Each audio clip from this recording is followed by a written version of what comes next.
So I want to show you how I finished my Fallen Feathers Cowl. I just finished knitting it. This big long tube, a lot of knitting, a lot of fun. I'm going to miss it, but I can't wait to wear it. So technically it's a big tube. I'm going to seam it together with the Kitchener stitch. And I'll wear it like this. I'll double it up too. I can put it around my neck that way. So I think it's kind of also called an infinity scarf. So the first thing I need to do, my stitches are still live on my working end. And this is my cast on end, still has the provisional cast on. What I need to do is turn this inside out so I can weave in any loose ends on the inside. And technically, because this is a tube and you're not going to see the wrong side of your fabric, you can just tie knots where that works and trim them.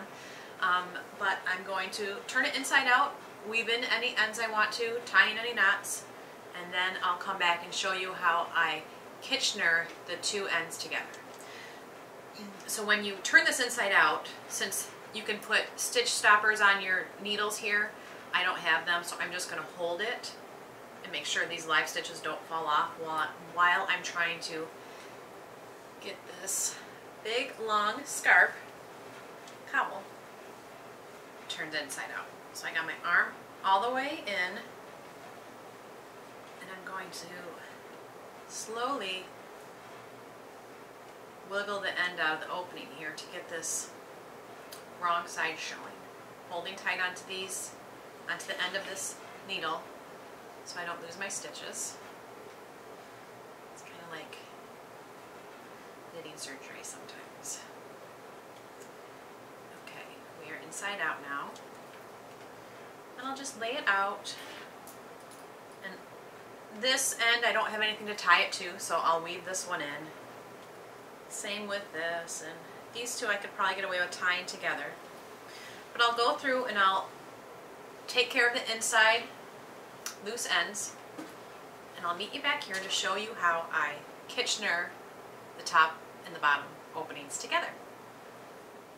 I took the provisional cast on off and I put on a second set of circular needles that are the same as my cast on needles. This is the beginning of my cowl.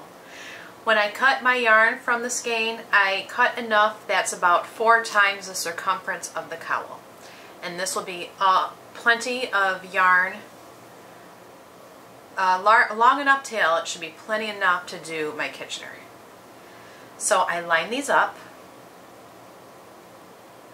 It's a little tricky. I've laid out my cowl, I lined them up, nothing's twisted. And I'm going to start Kitchenering all these stitches together. I kind of tuck the second needle into my knitting just to get out of my way a bit, because I'm only going to be working on these two. One needle from each of the circulars. One from the top circular, one from the bottom of the cowl. Okay, and this is a tail to weave in later. This was from the end of my cowl. Okay, here's my long tail for Kitchener stitch. And I do the setup, which is purl into the first purl into the first stitch, leave it on the needle, knit into the first stitch on the back needle, and leave it on. That's going to be getting in my way. Okay, so now I'm ready for the Kitchener. You go knitwise into the first needle and take it off, and then you purl into the second. Well, you purl into the next stitch on the first needle and leave it on. And then you purl into the back needle and take it off. Then you knit into the back needle stitch and leave it on.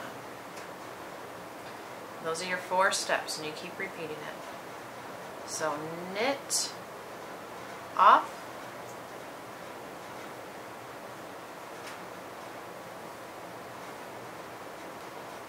purl on,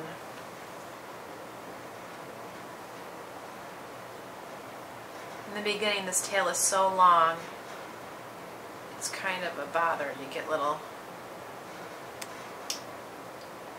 knots and it's kind of a little bit of a pain, but you need all that length so you can go around the whole cowl. You would not want to run out of your tail in the middle of making all those Kitchener stitching all those stitches together. I've never ran out of yarn doing that, and I hope I never do. Okay, now back of the needle. Purl off.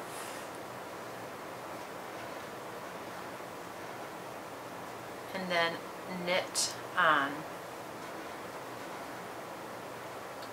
And you can see how